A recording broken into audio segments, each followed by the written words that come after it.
As a storyteller, my first real love was crime. And it was in that genre that I finished my first novel, starring the perpetually miserable Alex Casey, whose entire life was a wound that never healed. The books sold as fast as they hit the shelves. I wrote 5 more Alex Casey books, and they all were best.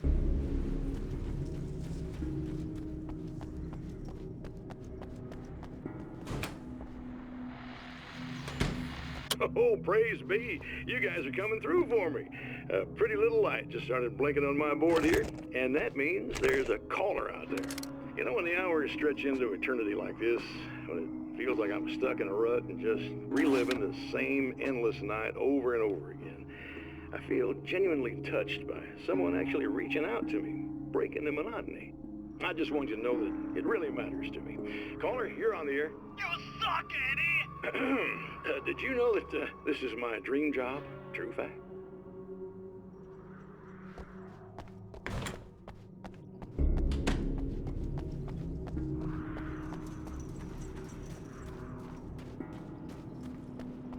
These beings hate the light, am I correct? You should be able to turn on the lights and secure the area that way.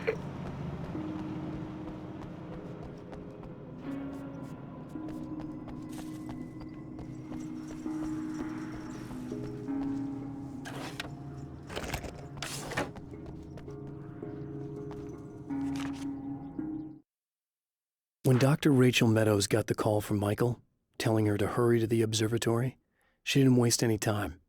It had been a nice party. She'd had a good time, but her social life would always play second fiddle to the mysteries of space. Michael never showed up, of course. He pulled over at the wrong rest stop. She never even thought about him at the time. The phenomenon in the sky above her was too fascinating.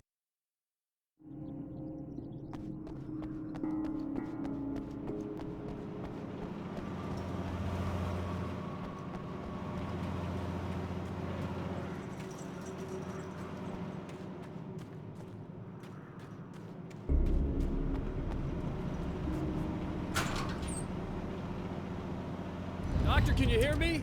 I think we're good to go. All right. I'll start looking for the signal. Please, head back.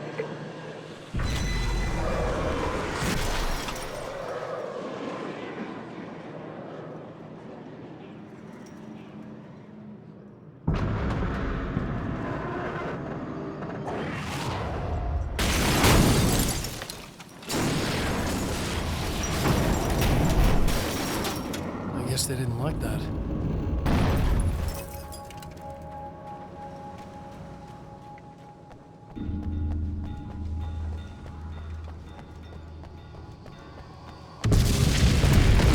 Damn mountain's trying to kill me.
working.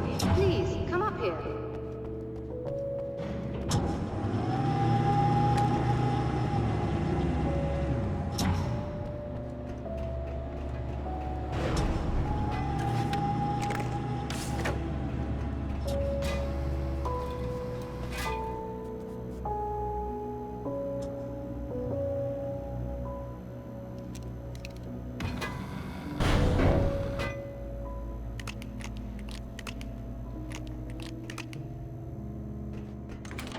Find the signal? Yes. I don't think it's quite the same thing we had, the last time. Still, we're definitely picking it up. Are we getting the complete signal now? I'm afraid not. Take a look at it yourself. I'm printing out a hard copy now. I'd like to ask you a question or two before that, though, if you don't mind. What's on your mind, Doctor? Most people would find these events extremely disturbing, provided that they survive these creatures, that is. You seem to be quite adept at dealing with the situation. Why is that? Yes, I was involved in... It's a complex story. I was in this small town, and a horrible thing from another dimension kidnapped my wife and manipulated me into writing this horror story that came true. I learned to fight it with light, and I managed to contain it and free my wife. But I was trapped in its world. Are you serious? Absolutely. So, I'm used to reality working in strange or even impossible ways. And I've fought these things, not exactly like this, but close enough for a good while now. Of course, I have certain advantages. Was there anything else? What did you mean when you said you have advantages? At the risk of sounding like a lunatic, reality is much more fluid than people think. It can be influenced. I didn't take you for a mystic. I'm not. I'm a writer. And under certain conditions, I can, for lack of a better word, rewrite reality. Change things. That's absurd. But it works. Assuming I believe this, why don't you simply, I don't know, write yourself some superpowers? It's not quite that simple. You need to follow certain laws of drama, I suppose. You need to think about consistency and symbolism. Often what you write isn't anywhere near as important as what you imply. There are things out there that will take advantage of your mistakes. You really believe in this? Don't look at me like that. You've experienced some of this yourself. I will gladly admit that something exceedingly strange is going on. But this idea that you're somehow altering reality with your writing is ridiculous. You're essentially saying you're controlling my actions. Leaving aside the rational arguments against this, what gives you the right? Well, it's more like having a destiny. A path you're on. You're not aware of it, but there it is. If somebody changes it, what difference does it make? It's what every writer does. If you write something that affects one of the characters, they don't really know about that. I'm not a character. Are you saying that it's all right to take advantage of someone if they aren't aware of it? Look, all I meant was that if you're genuinely making all your own decisions, and those decisions lead to whatever destiny you have, what practical difference does it make? I suppose that depends on whether our destinies are determined by things like physics and probabilities, or natural reality, which is presumably neutral and impartial, or by some kind of an intelligence. If it's the latter, that intelligence makes choices based on some criteria. If we suffer as a result of those choices, there's a moral and ethical element involved, regardless of whether we're aware of its manipulations. Wouldn't you agree? You're taking this very well. I thought you'd be hangry. I suppose I would be if I thought you could actually do this.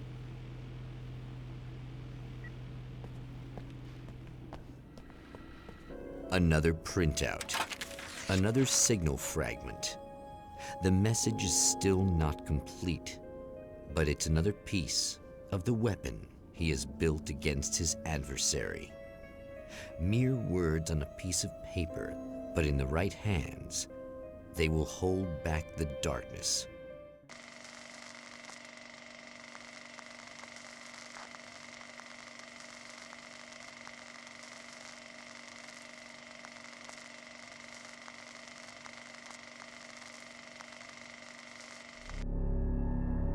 The last time the man came to the drive-in, it did not end well. He hopes to avoid that fate this time. He hopes that what he has brought with him to this place is enough.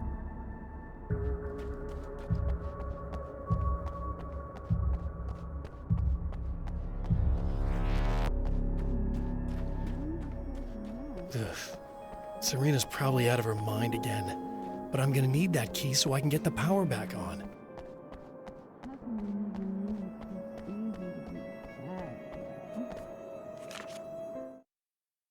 To change the world, you must craft a blueprint for the new reality. Any work of art will do, as long as it's a genuine act of creation. That's what the energies of the dark place respond to. The results may be subtle and perplexing, or far-ranging and momentous. My area of expertise? The written word, gives much more precise results than music or interpretive dance would, for instance. But words can be extremely dangerous. What you define may become reality, but so can that which you imply, even if you don't realize you're doing so.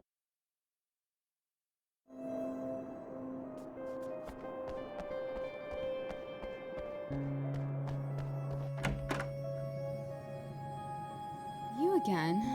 I'm really just here to get the keys so I can get the power back on. Do you want to hold me down? It's okay. I know you like that. Yeah, I'll just grab the keys.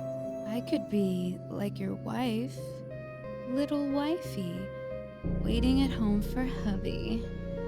Or you could be the mailman, or the neighbor. I'm already married to someone who isn't crazy, thanks. I'm just gonna go and get the power back on. Aww. Look, I may or may not be back. I have the access code to the booth already, so once the power is on... You should totally come see me. We could have fun. You know. We'll see how it goes.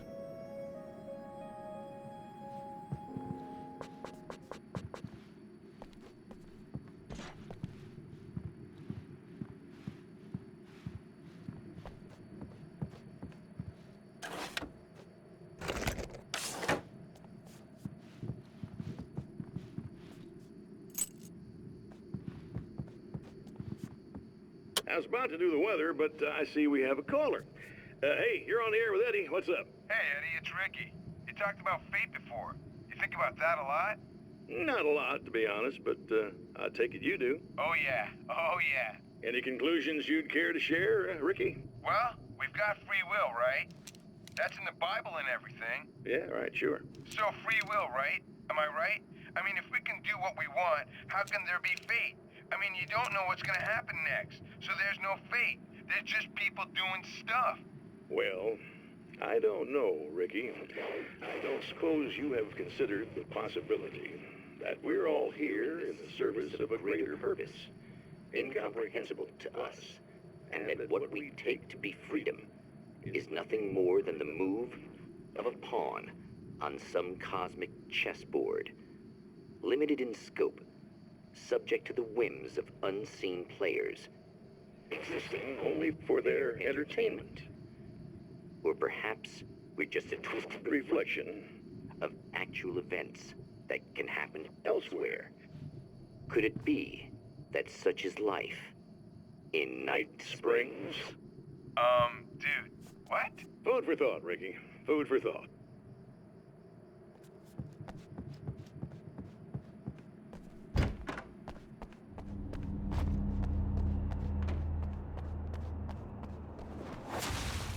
Are you getting it yet, genius?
I have changed.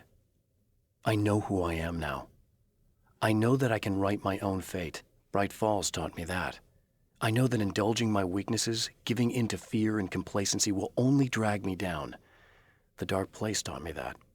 I'm no Zen master. I've not attained enlightenment. But I have learned to let go of the things that I don't need. I know that without that balance within, I become my own worst enemy. Now I strive for equilibrium, and with that, I'm strong enough to get where I want.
It's obvious that for all his power, Mr. is an agent of another greater being. The dark place he came from is full of terrible alien intelligences, dark presences, and none of them should be let loose in our world. He serves one of them. He'll open the way for them if I don't stop him. But he'll do more. He'll take over my life. He already has my face. He already uses my name. He'll become Alan Wake in every way imaginable and corrupt everything. Unless I can stop him.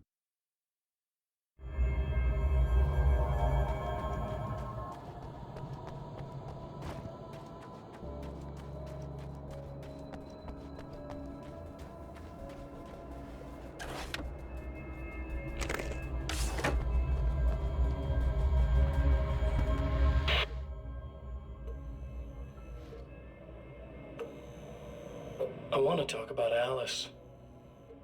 Just look at her. She's really beautiful, isn't she? Your wife. Well, our wife, really. Just my wife soon.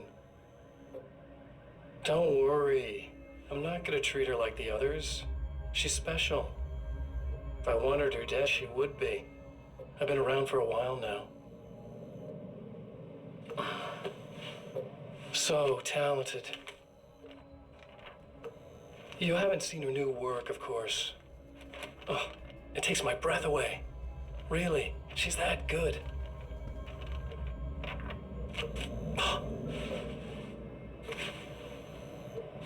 Did you know that I've got a wedding ring, too? We're that similar. She's seen me a couple times, you know. I've let her catch glimpses. She thinks she's imagining things, of course. She thinks you're dead. It might as well be. I mean, even if you manage to keep surviving, you'll be in my trap forever. So I'll go to her. It'll be an amazing moment. Oh my God, you're alive. I'll be the good, loving husband for as long as I can stand it. She'll love it. And then, one day, somehow, it'll happen. Maybe I'll slip up, she spots something, or maybe she just starts running her mouth. And then, I'll do it.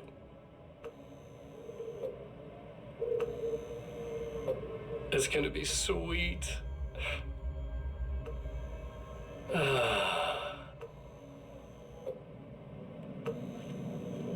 My darling.